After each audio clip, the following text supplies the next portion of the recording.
जय जय नमोस्तु नमोस्तु नमो अरन्ताणं नमो सिद्धाणं नमो आयर्याणं नमो अजायाणं नमो लोये सौवसाहुनं नमः समय साराय स्वानुभूत्या चकासते चित्स्वभावाय भावाय सर्वभावान्तरचिदे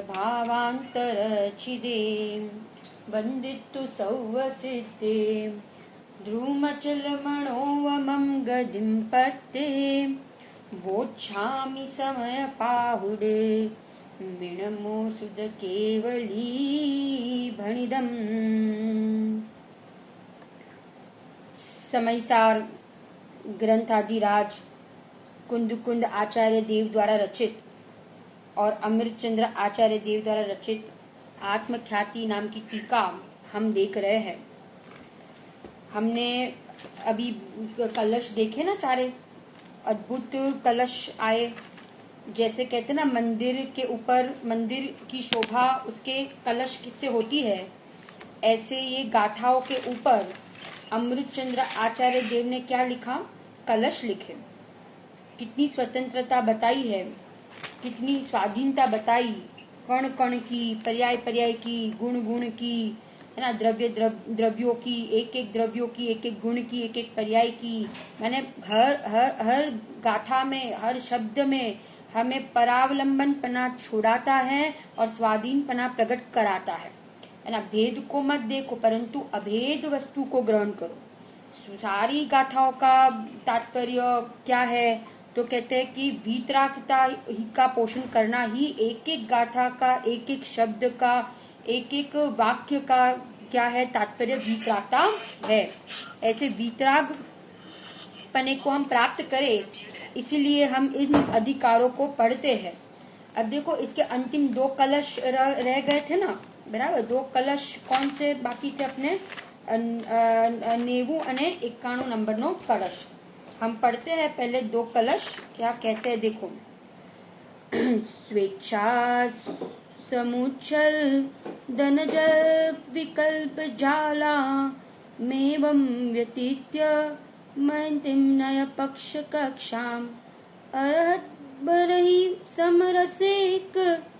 देखो यहाँ क्या कहते हैं, 90 नंबर का श्लोक कलश। એ પ્રમાણે જેમાં બહુ વિકલ્પોની જાળો આપોઆપ ઉઠે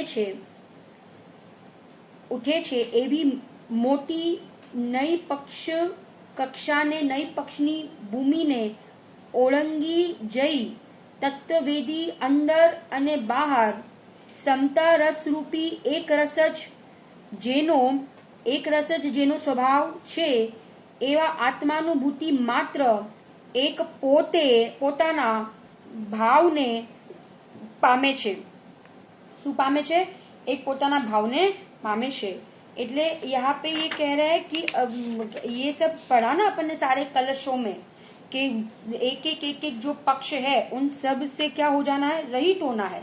इसलिए यहाँ कहते हैं कि समस्त बधा विकल्प जाड़ो आपो आप उठे छे एवी मोटी नई पक्षनी भूमिने ओळंगी जाय छे। कोण ओळंगी जाय छे? तो कहते तत्ववेदी, जेने आवा तत्वनो अनुभव थयो, जेने आवा शुद्धात्मानो अनुभव थयो, वो क्या कर लेता है? तो कहते हैं कि सारे विकल्पों को उल्लंघन कर देता है। इवन तिर्यंच गति का सम्यक दृष्टि जीव, माने देड़का का जीव, कहते ना 2.5 द्वीप के बाहर तो असंख्यात सम्यक दृष्टि तिर्यंच है। और ऐसे जो हाथी, वाघ, सी, देड़का, माछलियों, महामत्स्य, ये सब सम्यक दृष्टि जीव, ये जीव भी उन्होंने क्या किया है? तो कि आवा विकल्पों थी भिन्न अपने शुद्धात्मा का साक्षात्कार कर लिया, अपने शुद्धात्मा का अनुभव कर लिया है। और वे जीव को भी, उनको भी तत्ववेदी कहते हैं। क्या कहते हैं? तत्ववेदी कहा जाता है। देखो यहाँ गुरुदेव ने एक रेफरेंस दिया है, 252 नंबरना श्लोकમાં આવ્યું છે કે સ્વદ્રવ્ય એટલે નિર્વિકલ્પ વસ્તુ, સ્વક્ષેત્ર એટલે વસ્તુના પ્રદેશ, સ્વકાળ એટલે વસ્તુ માત્ર મૂળ અવસ્થા, વસ્તુ માત્રની મૂળ અવસ્થા. સ્વભાવ એટલે વસ્તુની મૂળની સહજ શક્તિ. પરદ્રવ્ય એટલે સવિકલ્પ ભેદ કલ્પના. પરદ્રવ્ય એટલે સવિકલ્પ ભેદ કલ્પના. परक्षेत्र એટલે કે જે वस्तुનો आधार. परद्रव्य એટલે ख्याल है भेद कल्पना. जो हमने अंदर में भेद किया ना तो वो हो गया परद्रव्य. देखो अंदर में स्व और परद्रव्य, अंदर में स्व और परद्रव्य, बाहर के तो स्व और परद्रव्य है ही, माने ये शरीर संयोग आदि ये सब तो परद्रव्य है ही. परंतु यहाँ पे कह रहे हैं कि जो अंदर में विकल्प उठते ना, आत्मा संबंधी के विकल्प, आत्मा संबंधी के विकल्प भी क्या कह दिया तो कहते परद्रव्य. पर क्षेत्र माने आत्मा के असंख्यात प्रदेश, उसका विकल्प होना वो पर क्षेत्र. पर काल माने जो अवस्था भेद अवस्था का विचार करना कल्पना, बराबर, वो पर काल. और पर भाव माने अंदर में एक एक गुण का विचार करना, वो क्या हो गया पर काल.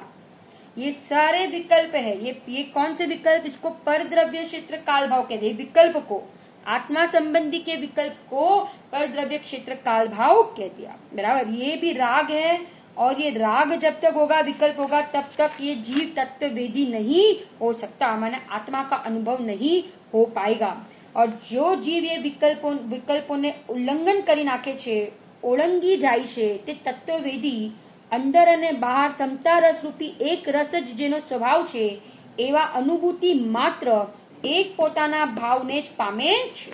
एक पना को प्राप्त हो जाते हैं. कौन प्राप्त हो जाते हैं? तो ऐसे जो ज्ञानी धर्मात्मा है, जो सम्यक दृष्टि जीव है, वो एक पने को क्या हो जाते हैं, प्राप्त हो जाते हैं, है ना. क्योंकि जब तक ऐसे विकल्प उठते रहेंगे, जब तक हम इन नए पक्षों के विकल्प को भी नहीं तोड़ेंगे, तब तक हम अंदर के समता रस का स्वाद नहीं ले पाएंगे. अब देखो उसके आगे का जो कलश है, हम पढ़ते हैं उसको. अब देखो ये कलश, जो अंतिम कलश है ना, तो अंतिम कलश में देखो क्या कहा. मैं श्लोकार्थ ही पढ़ती हूँ. पुष्कळ मोटा चंचल विकल्प रूप तरंगो वडे उठती आ समस्त इंद्रजाळनी જેનું સુકરણ માત્ર જ તક્ષણ ભગાડી, સોરી, સ્ફુરણ માત્ર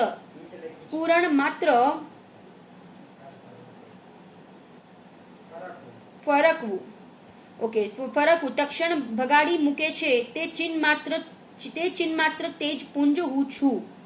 माने यहाँ पे कहा कि जो ये सारे विकल्प उठते हैं ना, ये बड़े बड़े विकल्प, जो भी प्रकार के विकल्प उठते हैं ज्ञान में, तो ये जब तक अनुभूति नहीं होती है तब तक इस प्रकार के विकल्प, आ બધા વિકલ્પોને ઇન્દ્રજાળ કીધા. ઇન્દ્રજાળ કેવું હોય તો કે છે ને કે કેવું નષ્ટ થઈ જાય, અને એવી રીતે આ બધા વિકલ્પો છે એ બધા કેવા છે, ઇન્દ્રજાળ સમાન છે. અને જેમ समुद्र में तरंग उठते हैं ना, समुद्र में तरंग उठते हैं, ऐसे यहाँ पे ये मैं शुद्ध हूँ, मैं एक हूँ, है ना, मैं नित्य हूँ, आ બધા વિકલ્પ જાળ છે. અને એ વિકલ્પોના આડમાં જે રોકાઈ જાય છે, जो इन विकल्पों में रुक जाता है, जो इन विकल्पों में अपनापन कर बैठता है, तो वो जीव, गुरुदेव ने यहाँ शब्द यूज किए हैं कि वो जीव मूर्छित जीव છે, माने मोही છે, એ મોહ ભાવ છે. आत्मा संबंधीना विकल्प पण कलंक कीधું यहाँ. तो પછી पर संबंधीना विकल्प, शरीर, पुत्र, स्त्री, घर, कुटुंब, वो सारे विकल्प की तो हम क्या बात करें. तो कहते हैं कि वो तो होने ही नहीं चाहिए, परंतु यहाँ पे कह रहे हैं कि ये आत्मा संबंधी के विकल्प भी क्या है, बाधक है. उन विकल्पों को भी ये जब अनुभूति होती है तो उन विकल्पों को भी તક્ષણ બધા વિકલ્પો ભાગી જાય છે, અને વસ્તુનું સ્વરૂપ જેવું છે તેનું સ્ફુરાયમાન માત્ર વિકલ્પોને ભગાડી દે છે. माने उस स्वरूप का अनुभव होते ही वो विकल्प क्या हो जाते हैं, भाग जाते हैं, विकल्प नष्ट हो जाते हैं, है ना. विकल्प क्या, मन पावे विश्राम, बराबर ना. ये सारे विकल्प क्या हो जाते हैं, शांत हो जाते हैं, है ना. समय सार के 9वें नंबर के कलश में है कि अनुभूति होते ही प्रमाण, नई और निक्षेप, ये समूह, है ना, आना समूह विलय ने पामी जाय छे, बराबर, उदय अस्त थई जाय छे. नयों की लक्ष्मी नष्ट हो जाती है, बराबर कि नहीं। ये सब विकल्प क्या हो जाते हैं, शमित हो जाते हैं, माने नाश हो जाते हैं, कहाँ चले जाते हैं पता नहीं चलता है। एक अनुभूति की दशा के समय में कोई भी प्रकार का विकल्प नहीं होता है।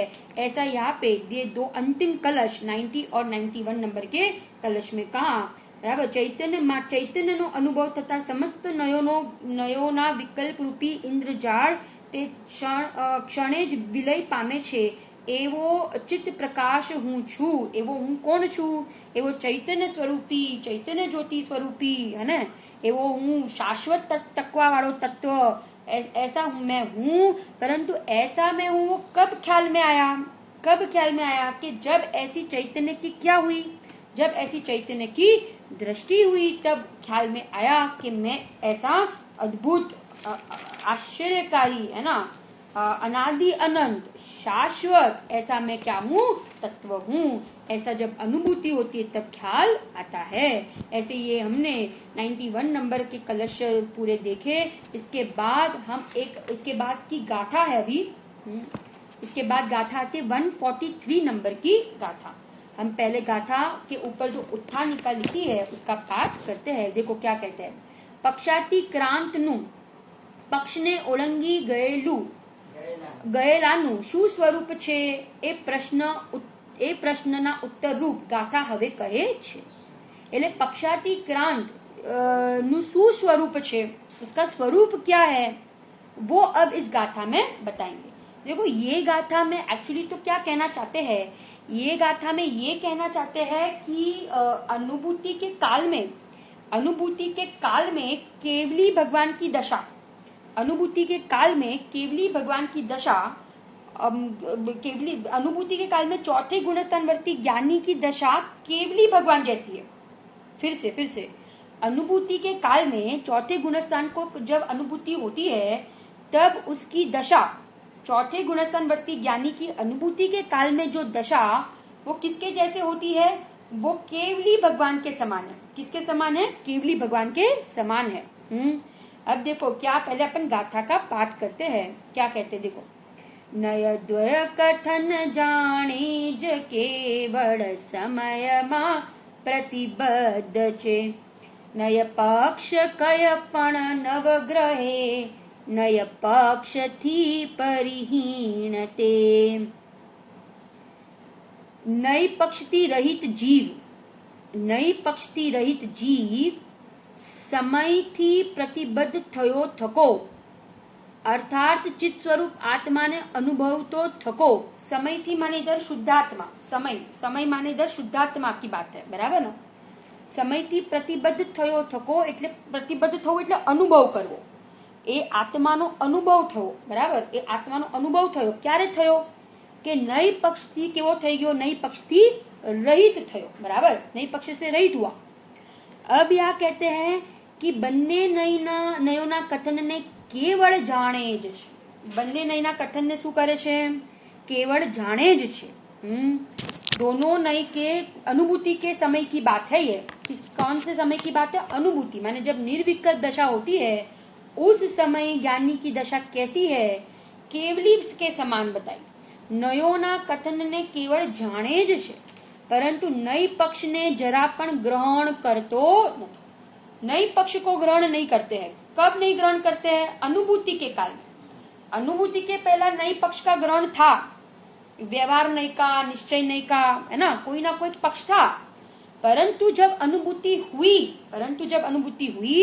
तब नई पक्ष का क्या हो गया, नई पक्ष का क्या हो गया, तो कहते हैं कि ग्रहण करतो નથી। એટલે બધા પ્રકારના વિકલ્પ ત્યાં નયોના વિકલ્પ શું થઈ ગયા, શાંત થઈ ગયા।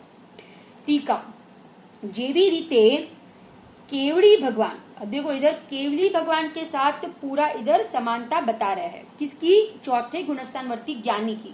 कब की दशा, अनुभूति के काल में, उसकी दशा केवली भगवान के समान है, ऐसी बता रहे हैं।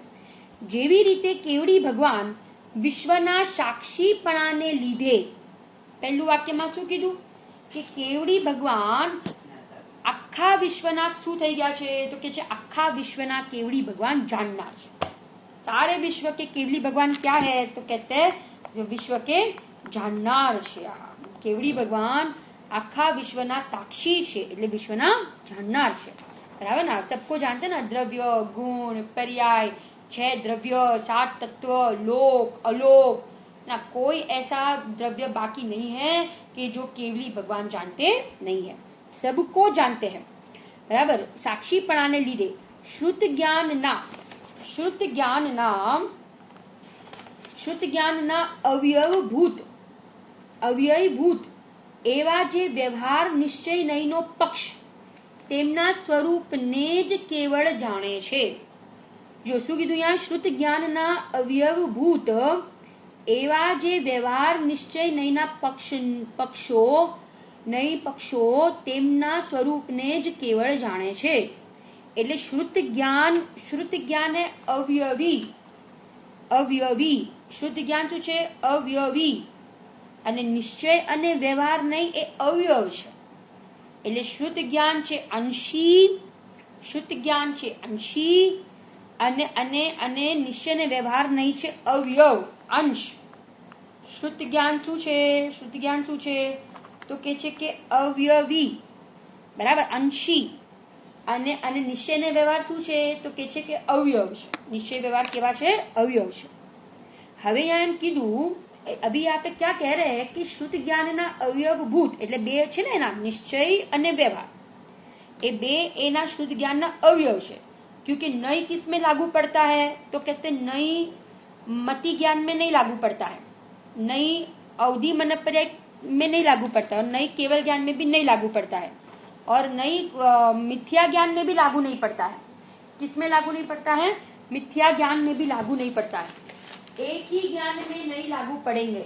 कौन से एक ही ज्ञान में? कौन से? तो कहते हैं कि शुद्ध ज्ञान में. कौन से ज्ञान में? शुद्ध ज्ञान में नहीं लागू पड़ते हैं. अब जो शुद्ध ज्ञान ना जे बे अवयव છે ને, નિશ્ચય અને વ્યવહાર, બરાબર, એને પણ કેવલી ભગવાન જાણે છે. देखो केवल ज्ञान में निश्चय और व्यवहार नहीं है. केवल ज्ञान में नहीं है, नहीं. बराबर. क्योंकि वो तो केवल ज्ञान है ना. परंतु केवली भगवान सबको जानते हैं कि नहीं? केवली भगवान श्रुत ज्ञान वाले जीवों को भी जानते हैं ना. माने केवली भगवान ज्ञानी को जानते हैं कि नहीं? क्योंकि ज्ञानी के ज्ञान में ही ये नई लागू पड़ेंगे, नई उत्पन्न होंगे. तो केवली भगवान ज्ञानी को जानते हैं और ज्ञानी के ज्ञान में नई खड़े होते हैं. तो इन शॉर्ट माने कि केवली भगवान नई को भी जानते हैं. क्योंकि केवली भगवान ने किसको जाना? ज्ञानी को जाना. बराबर. सबको जाना माने ज्ञानियों को भी जाना. और ज्ञानी के ज्ञान में क्या उत्पन्न होते हैं? निश्चय नहीं और व्यवहार नहीं. तो केवली भगवान ने निश्चय नहीं और व्यवहार नहीं दोनों को जाना ना. ऐसा ये कह रहे यहाँ पे. શુદ્ધ જ્ઞાનના અવયવભૂત એવા જે વ્યવહાર અને નિશ્ચય નયના પક્ષો તેમના સ્વરૂપને જ કેવળ જાણે છે. કોણ જાણે છે? તો કે છે કે કેવળી ભગવાન જાણે છે. ફરી વાર, केवली भगवान लोकालोक के साक्षी हो गए. किसके साक्षी हो गए? लोकालोक के साक्षी हो गए.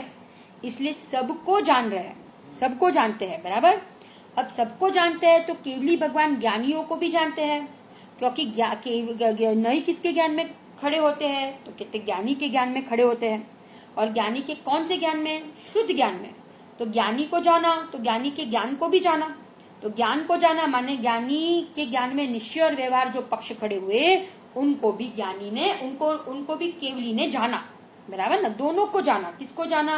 निश्चय नहीं को भी और व्यवहार नहीं को भी. बराबर. क्योंकि केवल ज्ञान में सब कुछ जानने में आता है ना. भक्ति में लोकालोक झलक तेज जिसमें ऐसा प्रभु का केवल ज्ञान लीन रहे निज शुद्धात्म में प्रतिक्षण हो आनंद महान ज्ञायक पर दृष्टि जम जाय जब जिन भर के दर्शन पाए. ज्ञायक पर दृष्टि जम जाय जब जिन भर के दर्शन. अब आगे कहते हैं परंतु. देखो अब परंतु निरंतर प्रकाशमान सहज विमल सकल केवल ज्ञान वडे સદા પોતે જ વિજ્ઞાન ગણ થયા હોઈને શું કીધું? પરંતુ નિરંતર પ્રકાશમાન સહજ વિમળ સકલ કેવલ જ્ઞાન વડે સદા પોતે જ વિજ્ઞાનગન થયા હોઈને શુદ્ધ જ્ઞાનની ભૂમિકાના અતિક્રાંતપણા વડે અર્થાત શુદ્ધ જ્ઞાનની भूमिकाने ओलंगी गया होवाने लीधे। बस अभी इतना पढ़ते पहले क्या कहा कि केवली भगवान उल्लंघन कर लिया ना उन्होंने, किसका? ओलंगी गया છે એટલે કે એ ભૂમિકાથી પાર થઈ ગયા છે। કઈ ભૂમિકાથી પાર થઈ ગયા છે? શુદ્ધ જ્ઞાનની ભૂમિકાથી, બરાબર? કારણ કે જે શુદ્ધ જ્ઞાનમાં નયો उत्पन्न થાય છે ને, तो હવે केवल ज्ञान में नहीं है, क्योंकि उन्होंने शुद्ध ज्ञान की भूमिका ने ओलंगी गया છે। अतिक्रांतपणा वडे એ ભૂમિકાને અતિક્રાંત કરી નાખ્યો। કારણ કે ઉપર देखो एक शब्द दिया, विज्ञानगन થઈ ગયા। કેવલી ભગવાન કેવા થઈ ગયા છે? કેવલી ભગવાન વિજ્ઞાનગન થઈ ગયા છે। વિજ્ઞાનગન થવું એટલે તો કે છે કે કોઈ પ્રકારનો હવે એમના જ્ઞાનમાં વિકલ્પ ઉત્પન્ન જ નથી થતો, ક્યારે નહીં થાય, સદા વિજ્ઞાનગન। સમજાય છે શું કીધું અહીંયા? સદા વિજ્ઞાનગન। સદા એટલે કે હવે ક્યારે વિકલ્પની ભૂમિકામાં નહીં આવે, क्योंकि केवल ज्ञान को प्राप्त कर लिया तो केवल ज्ञान कभी छूटता नहीं है। प्रवचन सार में ना गाथा, क्या गाथा है कि केवल ज्ञान का ऐसा उत्पाद हुआ कि उसका कभी नाश नहीं होता है, व्यय नहीं होता है, और संसार का ऐसा नाश हुआ राग का कि वो कभी वापस उत्पन्न होता नहीं है। अब यहाँ कहते कि सदाय विज्ञानगन થઈ ગયા એટલે નિરંતર પ્રકાશમાન સહજ વિમળ સકળ કેવળ જ્ઞાન વડે સદા પોતે વિજ્ઞાનગન થયા હોઈને શુદ્ધ જ્ઞાનની ભૂમિકાના અતિક્રાંતપણા વડે શુદ્ધ જ્ઞાનની ભૂમિકાને ઓળંગી ગયા હોવાને લીધે સમસ્ત નય પક્ષોના ગ્રહણથી દૂર થયા હોવાથી समस्त नई पक्षों ग्रहण थी दूर થઈ ગયા। अब कोई भी प्रकार के नए पक्ष को ग्रहण करते नहीं है। कौन नहीं ग्रहण करता है? किसकी बात है इधर? केवली भगवान की बात है। क्यों? क्योंकि दोनों नए पक्ष से वो क्या हो गए हैं? रहित हो गए। कब रहित हुए हैं? सदा के लिए रहित हो गए, बराबर ना? सदा के लिए। હવે જે નઈ નો વિકલ્પ થતો હતો ને હમણાં સુધી, जैसे कि अनुभूति के काल में चौथे गुणस्थान वाले को भी नई के विकल्प नहीं है, परंतु जब वे सविकल्प में आते हैं तो वापस उनको कभी निश्चय नहीं के विकल्प, कभी व्यवहार नहीं के विकल्प होते हैं। कौन? ज्ञानी। ज्ञानी जब सविकल्प दशा में आते हैं, बराबर, तब उनको वापस कोई ना कोई नई खड़ा होता है ना ज्ञान में, कभी व्यवहार नहीं और कभी निश्चय नहीं, बराबर, कि मैं शुद्ध हूँ, मैं एक हूँ, ऐसे प्रकार के विकल्प भी उत्पन्न होते हैं उनके ज्ञान में, है ना? परंतु केवली भगवान तो सदा के लिए कैसे हो गए? सदा के लिए विज्ञानगन हो गए, क्योंकि अब उनके ज्ञान में कभी भी कोई भी प्रकार के विकल्प उत्पन्न होते नहीं है। अब यहाँ पे देखो गुरुदेव ने इधर बहुत अच्छा कहा है कि विकल्प करवू, नयोना विकल्प करवू ए जीवનું कर्तव्य નથી। नयोना विकल्प करवू ए जीवનું कर्तव्य નથી, कारण के आत्मा तो त्रिकाल पवित्र છે, आत्मा तो त्रिकाल शुद्ध છે, અને એવા શુદ્ધ આત્માનું ગ્રહણ કરવું એ જીવનું કર્તવ્ય છે। विकल्प करना वो जीव का कर्तव्य नहीं है, वो तो आ जाते हैं, परंतु वो मेरा काम नहीं है, है ना? मेरा काम तो क्या है कि बस आत्मा का अनुभव करना, वो मेरा कर्तव्य है। अब यहाँ कहते हैं, देखो यहाँ पे कहा ना, क्या कहा कि केवली भगवान ने हवे नई पक्ष ग्रहण थी केवा થઈ ગયા છે? समस्त नई पक्षना ग्रहण थी दूर થયા હોવાથી કોઈ પણ નઈ પક્ષને ગ્રહતા નથી। કોઈ પણ શું નથી કરતા? तो કે છે કોઈ પણ પ્રકારના નઈ પક્ષને ગ્રહણ કરતા નથી। अब वैसे ही कौन? अब वैसे ही चौथे गुणस्थान वर्ती ज्ञानी की बात की। अब देखो वो कैसे है?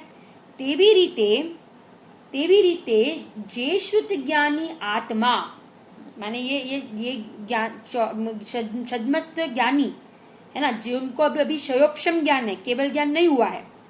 क्षयोपशम थी जेमनु उपजवू थाय छे एवा शुद्ध ज्ञानात्मक विकल्पो उत्पन्न थता होवा छता परनु ગ્રહણ કરવા પ્રતિ ઉત્સાહ નિવૃત્ત થયો હોવાને લીધે श्रुत ज्ञानात्मक विकल्प उत्पन्न होने के बावजूद भी कौन किसको, ज्ञानी को, सम्यक दृष्टि जीव को, कोई चौथे गुणस्थानवर्ती ज्ञानी है और वे सविकल्प दशा में है और उनको शुद्ध ज्ञान में क्या हो रहा है कि विकल्प उत्पन्न हो रहे हैं, इधर का ना एवं शुद्ध ज्ञानात्मक विकल्पो उत्पन्न थता होवा छता पण परनु ग्रहण करवा प्रति उत्साह निवृत्त थयो होवाने લીધે उनको પરનું ગ્રહણ કરવાનો ઉત્સાહ એટલે કે જે પર તરફની જે રુચિ હતી ને, વિકલ્પ તો થાય છે, બધા પ્રકારના વિકલ્પ તો થાય છે, પરંતુ પરને ગ્રહણ કરવાની હવે કોઈ રુચિ નથી,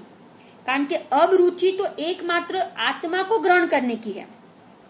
पर ने हमें ग्रहण विकल्प आते हैं, चारित्र मुनि की कमजोरी से सब प्रकार के विकल्प आते हैं, ज्ञानी को भी आते हैं कि ना, अपन देखते ना ज्ञानी को कितने विकल्प होते हैं कि भाई लड़ाई लड़ने के, 6 महीना मुर्दा लेके, घर गृहस्थी के, धंधा व्यापार के, ना सब प्रकार के विकल्प आते हैं, परंतु उन विकल्प आते हैं, परंतु पर की आकर्षण, पर का रस, पर की रुचि वो क्या हो गई है, टूट गई है।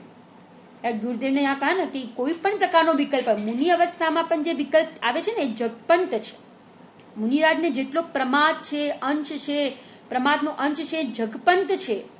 કયો પંથ છે? જગપંત છે, બરાબર ને?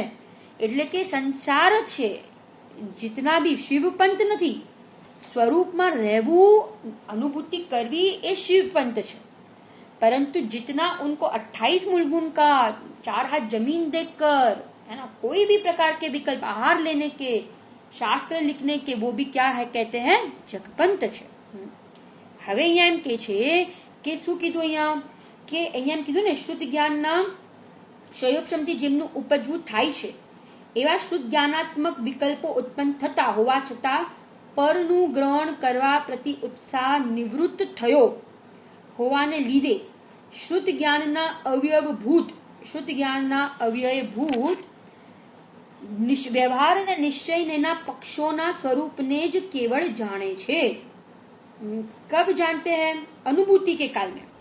अब यह अनुभूति की बात की कि अनुश्रुत ज्ञानना अव्ययभूत व्यवहार निश्चय नैना पक्षना स्वरूप ने ज केवल जाने छे।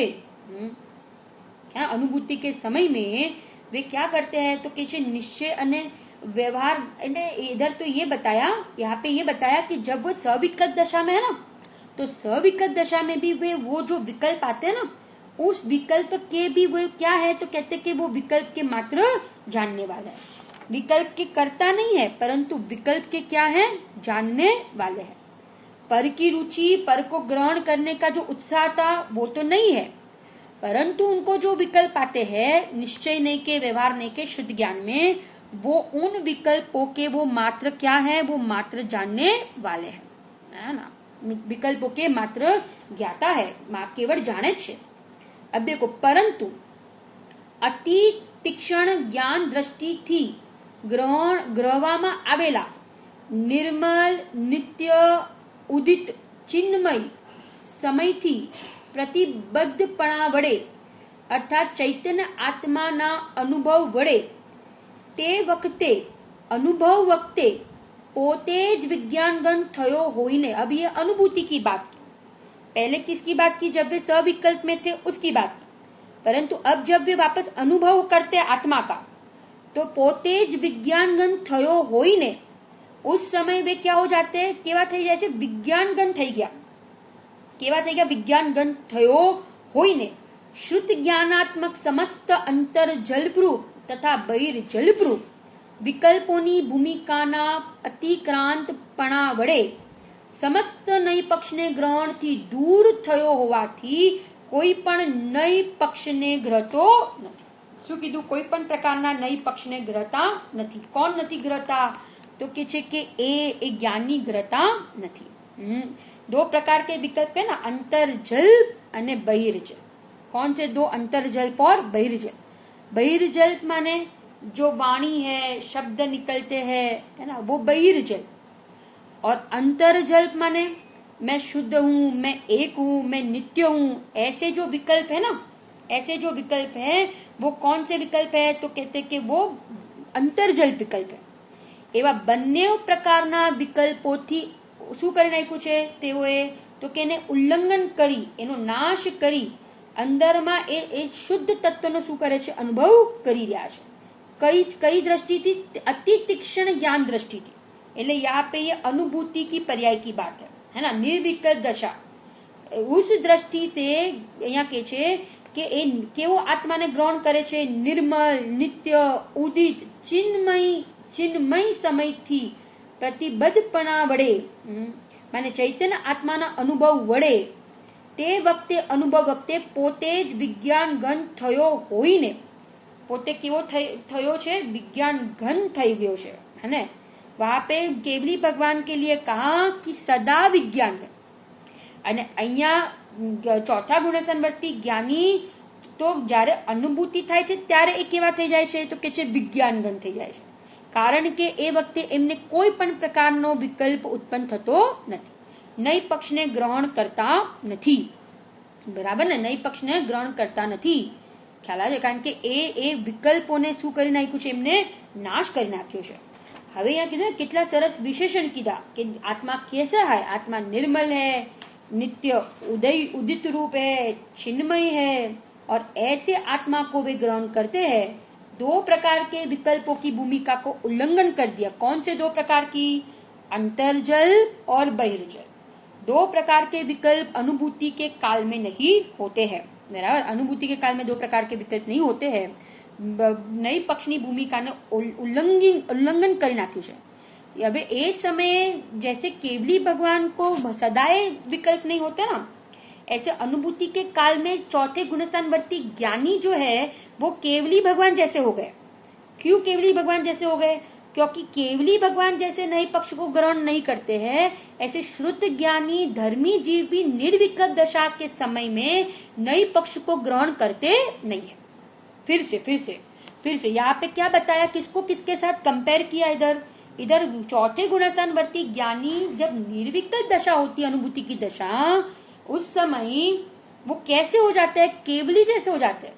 क्योंकि केवली भगवान जैसे कोई प्रकार के नयों को ग्रहण नहीं करते हैं, उनके ज्ञान में नए उत्पन्न नहीं होते हैं, कोई भी प्रकार के विकल्प नहीं होते हैं, वैसे ही यहाँ पे चौथे गुणस्थानवर्ती जो ज्ञानी है वो कह रहे कि अनुभूति के समय में ज्ञानी भी, धर्मात्मा जीव भी कोई प्रकार के नए पक्ष को ग्रहण करते नहीं।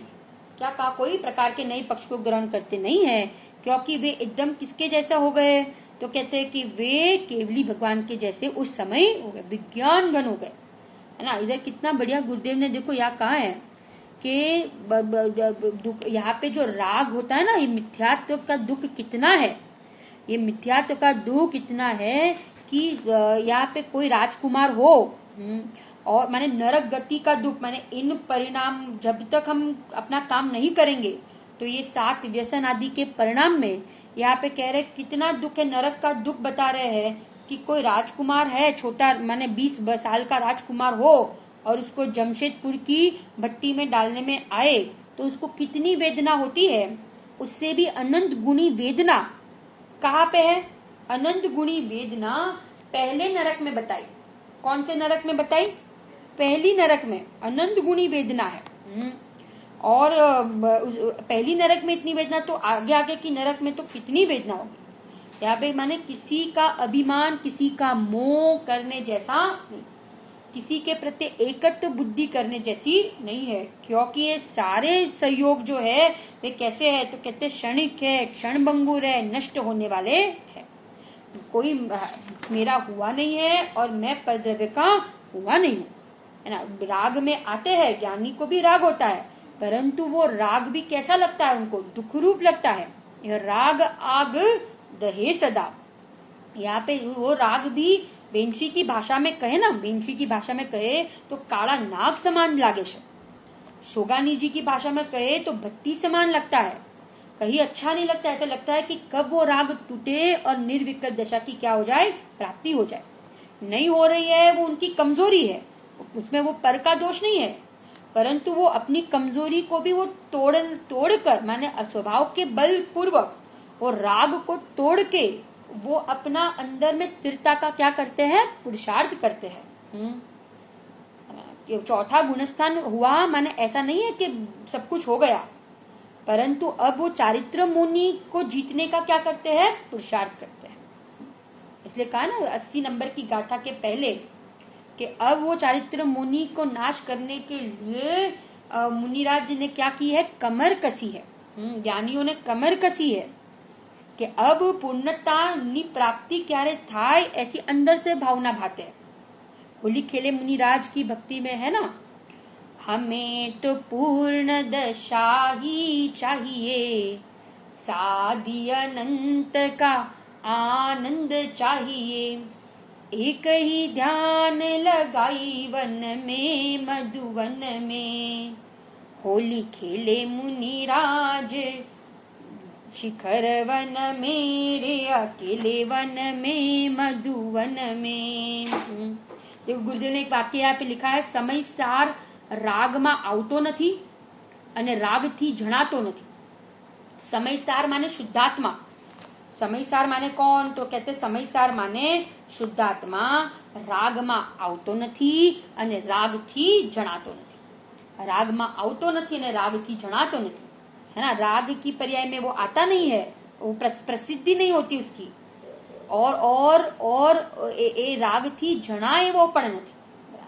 कौन से साधन से जानने में आएगा, तो कहते निर्विकल्प पर्याय है, निर्विकल्प अनुभूति की पर्याय है, उसमें ही वो आत्मा जानने में आता है, उसमें ही वो आत्मा प्रसिद्ध होता है, बराबर ना। अब देखो अभी यहाँ अंतिम में क्या कहा, बहिर्जल अंतर्जल बहिर्जल रूप विकल्पोनी भूमिकाना अतिक्रांत पणा वडे समस्त नय पक्षना ग्रहणथी दूर थयो होवाथी कोई पण नय पक्षने ग्रहतो नथी।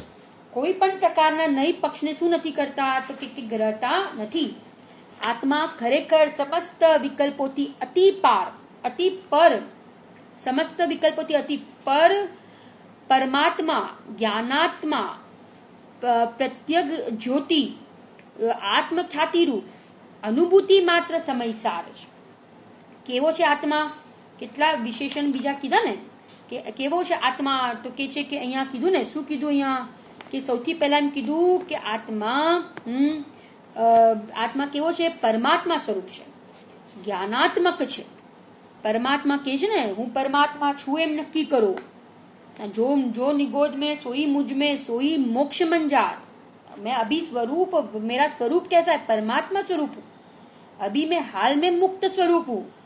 मुक्त होना है वो तो पर्याय में होना है, परंतु द्रव्य स्वभाव तो हाल में ज केवो छे, मुक्त छे ने। ज्ञानात्मक हूँ, ज्ञान नो गोड़ो छू, ज्ञान नो पिंड छू, बराबर ने, ज्ञानात्मक छू। प्रत्यग ज्योति छू, ज्योति समान छू, माने ज्योति स्वरूप छू। બધા વિકલ્પોથી પાર, है ना, चैतन्य स्वरूपी छू, ज्योति मात्र छू। आत्मख्याति रूप छू। आत्मख्याति माने आत्मा की हर समय प्रसिद्धि थई रही है। आत्मा की हर समय क्या हो रही है, तो कहते हर समय आत्मा की क्या हो रही है, प्रसिद्धि हो रही है।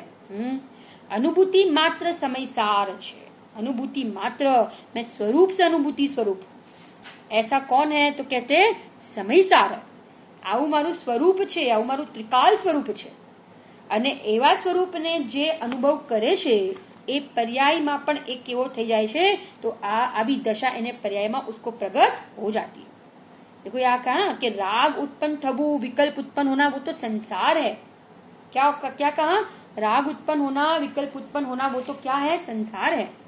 कोई भी प्रकार दया दान पूजा व्रत आदि के भाव हो, चाहे अशुभ परिणाम हो चाहे शुभ परिणाम हो, सबको एक खाते में डाल दिया और कह दिया कि संसार है ना। अब देखो भावा अहिया આવી રીતે अहिया चौथा गुणस्थान वर्ती जीव की कब की दशा, अनुभूति के काल की दशा किसके समान बताई, केवली के समान बताई।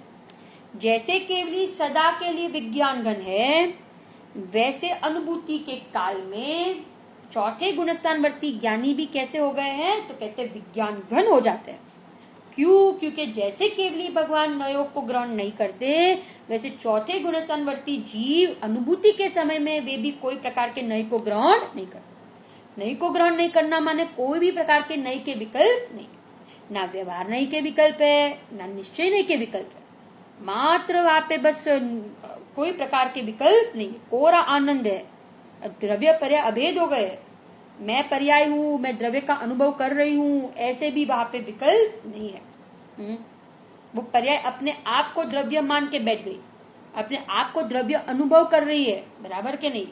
ये देखो अब भावार्थ में जयचंद जी पंडित जी क्या कहते हैं, जेम केवड़ी भगवान सदा नई पक्षना स्वरूपना साक्षी એટલે જ્ઞાતા દ્રષ્ટા છે, શું છે નઈ પક્ષના સ્વરૂપના સાક્ષી જ્ઞાતા દ્રષ્ટા છે, તેમ શુદ્ધ જ્ઞાની પણ જ્યારે સમસ્ત નઈ પક્ષોથી રહિત થઈ શુદ્ધ ચૈતન્ય માત્ર ભાવનું અનુભવન કરે છે ત્યારે નઈ પક્ષના સ્વરૂપના જ્ઞાતા જ છે। क्या कहा, નઈ પક્ષના સ્વરૂપના શું છે, જ્ઞાતા જ છે।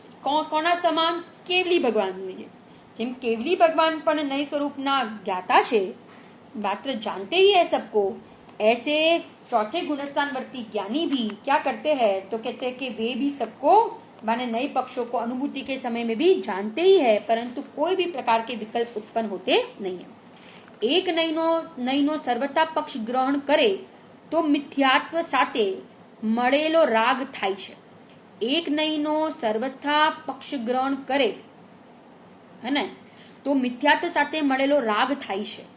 एक नयनो सर्वथा पक्ष ग्रहण करे माने वस्तु एकांत रूप ज एने लागे छे, सर्वथा एक पक्ष ने ग्रहण करे कि भाई वस्तु तो सर्वथा नित्य ही है, वस्तु तो सर्वथा अनित्य ही है ना। ऐसे एक पक्ष को सर्वथा एक पक्ष वाला माने, पर्याय में बद्ध छे, द्रव्य अबद्ध छे, जेम छे तेम माने नहीं अने एकांत एक ज पक्ष ने ग्रहण करे। देखो गुरुदेव ने यहाँ खुलासा किया है, ते मिथ्या दृष्टि छे। पर्याय में अशुद्ध छे एम व्यवहारनेनो पक्ष है અને દ્રવ્ય ત્રિકાલ શુદ્ધ છે એ નિશ્ચયનેનો પક્ષ છે। અને હવે જો એક નહીંને માને અને બીજાને ન માને તો તે મિથ્યા દ્રષ્ટિ છે। माने वस्तु को सर्वथा एक पक्ष वाला ही मान ले कि वस्तु तो भाई सर्वथा शुद्ध ही है, वस्तु तो सर्वथा अशुद्ध ही है, तो वो कौन है, तो कहते वो मिथ्या दृष्टि है, वो व्यवहाराभासी, वो निश्चयाभासी वाले जीव। माने एक पक्ष को ही सर्वथा ग्रहण करते हैं ना, अन्यमति जैसे जीव है, क्योंकि अन्यमति वाले एकांतमति है, एकांतवादी है, और ज्ञानी अनेकांतमय वस्तु को बराबर यथार्थ रूप से जानते हैं, है ना। तो यहाँ पे कहा कि एक पक्ष ने ग्रहण करे, बराबर अनुभव करे त्यारे नई पक्ष ना स्वरूप ना ज्ञाता छे। एक नई नो सर्वथा पक्ष ग्रहण करे तो मिथ्यात्व साथे मळेलो राग ज थाय छे। प्रयोजनना वशे एक नई ने प्रदान करी तेनु ग्रहण करे तो मिथ्यात्व सिवाय मात्र चारित्र मोहनीनो राग छे। देखो कितना बढ़िया बात कही। अब जब वो ज्ञानी है ना, ज्ञानी, तो जब वो ज्ञानी निर्विकल्प में से वो सविकल्प में आते हैं, अब सविकल्प में आए हैं तो प्रयोजनवश, कोई प्रयोजन के कारण से उन्होंने एक नए को प्रदान किया, माने उन्होंने व्यवहार नए को मुख्य किया और निश्चय नए को गौण किया, बराबर ना। मैं रागी हूं, ऐसा ये व्यवहार, सपोज ये उनके ज्ञान में ऐसा व्यवहार नहीं खड़ा हुआ, क्योंकि पर्याय में राग है तो राग को जाना, तो ये व्यवहार नहीं खड़ा हुआ पर्याय में, तो उस समय में शुद्ध हूं, ये निश्चय नहीं क्या है, तो कहते गौण है ना। निश्चय नहीं क्या है, गौण है। तो ऐसा जो विकल्प उनके ज्ञान में खड़ा हुआ ना, तो ये तो चारित्र मोनी का राग है। कैसा राग कहा उसको, चारित्र मोनी का राग कहा। तो ये तो राग आएगा, क्योंकि अभी अस्थिरताजन्य दशा है ना, अस्थिरताजन्य राग है, तो इस प्रकार का तो वो राग आएगा, बराबर ना। एक को मुख्य किया, एक को गौण, वो फिर निश्चय नहीं को मुख्य करते तो व्यवहार नहीं गौण हो जाता है। जब वे विचार करते हैं कि मैं शुद्ध हूँ, मैं अखंड हूँ, मैं एक हूँ, मैं नित्य हूँ, ऐसा जब वे विचार करते हैं तो कौन सा नहीं मुख्य हुआ, निश्चय नहीं मुख्य हुआ। तो उस समय व्यवहार नहीं का पक्ष क्या हो गया, गौण हो गया, है ना। फिर वापस अनुभूति में जाएंगे, अनुभूति की दशा आएगी, वापस आत्मा में जाएंगे, तो फिर दोनों विकल्पों का क्या कर देंगे, निषेध कर देंगे, दोनों विकल्पों को उल्लंघन कर देंगे, माने दोनों विकल्पों का अभाव हो जाएगा जब वे वापस अनुभूति की दशा प्राप्त करेंगे तब, है ना। यहाँ पे कहा ना, देखो क्या कहा, जो रामचंद्र जी थे ना, तो रामचंद्र जी को 6 महीने तक चारित्र मोह का उदय तीव्र रहा था, वो विकल्प ही नहीं टूटता था, लक्ष्मण जी का विकल्प नहीं टूटता था, बराबर। अभी वो जब वो विकल्प टूटना है तो वो उसी समय टूटेगा, उसमें कोई ना कोई निमित्त बन गया, माने रामचंद्र जी के पूर्व भाव के मित्र जो देव थे, देव बने, तो वो उनको अवधि ज्ञान से उन्होंने जाना कि देखो ये मेरे मित्र की कैसी दशा हुई है। तो वो आए और वो आके फिर रामचंद्र जी को उन्होंने क्या किया, संबोधन किया। और वो भी वहां पे उन्होंने कुछ ऐसी 2-3 परिस्थिति खड़ी की और फिर उन्होंने उस परिस्थिति में ऐसा प्रश्न पूछ पूछ कर उनके वो चारित्र मौनी का विकल्प उनका टूटा, है ना। वो जो देव था ना, वो मित्र, वो आया और फिर वो रेत में से तेल निकालने लगा। तो रामचंद्र जी ने कहा कि आप ये क्या कर रहे हो, ये रेत में से कभी तेल निकलती है? हाँ, रेत में से तेल निकलती है। तो वो बोले कि मित्र को पूछा, तो वो देव बोले, वो मित्र बोला कि वही तो मैं कहना चाहता हूँ कि ये आप मुझे समझा रहे हो, परंतु यही तो मैं कहता हूँ कि लक्ष्मण जी अब नहीं जीवित नहीं रहे, अब उनकी मृत्यु हो गई है। आप इनका विकल्प तोड़ दो, इनको छोड़ दो, है ना। ये चारित्र मुनि का जो आपको विकल्प हो रहा है वो तोड़ दो। फिर नहीं समझे तो वापस दूसरी परिस्थिति खड़ी की, फिर पानी में से घी निकालने लगे। तो फिर बोले कि ये क्या करो, पानी में से कभी घी निकलता है?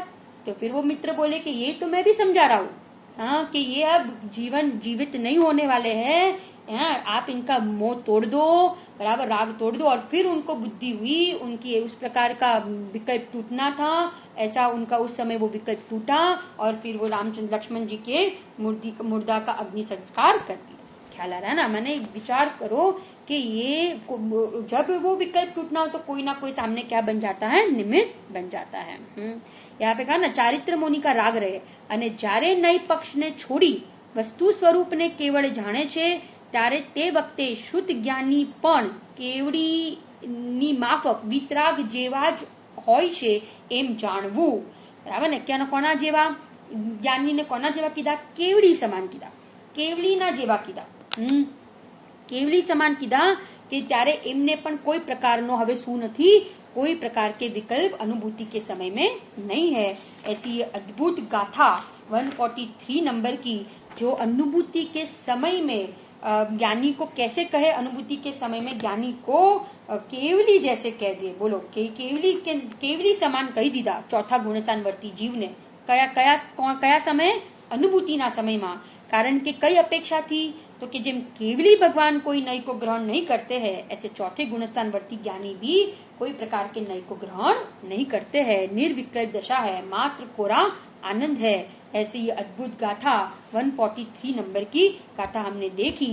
इसके बाद 2-3 कलश आएंगे वापस। एक जो कलश है वो अपन देखेंगे और अंतिम गाथा इस अधिकार की, कर्ता कर्म अधिकार की अंतिम गाथा और बहुत ही महत्वपूर्ण गाथा 144 नंबर की गाथा, 144 नंबर की गाथा, वो हम कल सुबह के स्वाध्याय में देखेंगे।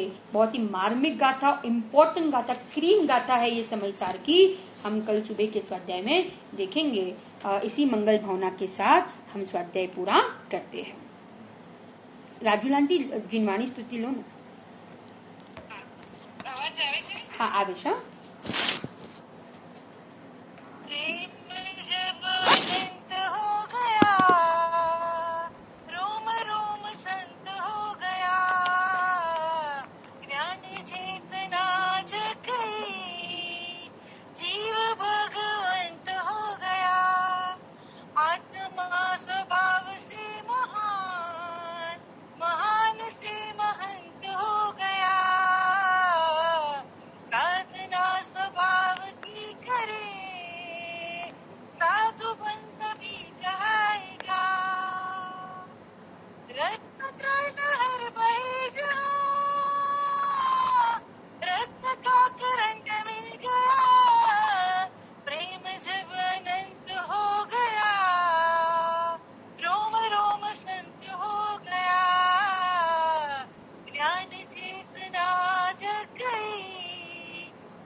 Participants are unmuted. वंदना शतबार है नाशत बार। बोलो बोलो अनंत अनंत सिद्ध परमेष्ठी भगवान नो जय हो। जय बोलो छठा सातवा માં ઝૂલવાડા શરો ભાવલિંગી મુનિરાજ નો જય हो। जय ભક્તોના તારણહાર એવા કાહત ગુરુદેવ નો જય हो। जय बोलो बोलो भगवती मात नो जय हो। जिन शासन नो जैन धर्म नो जय हो।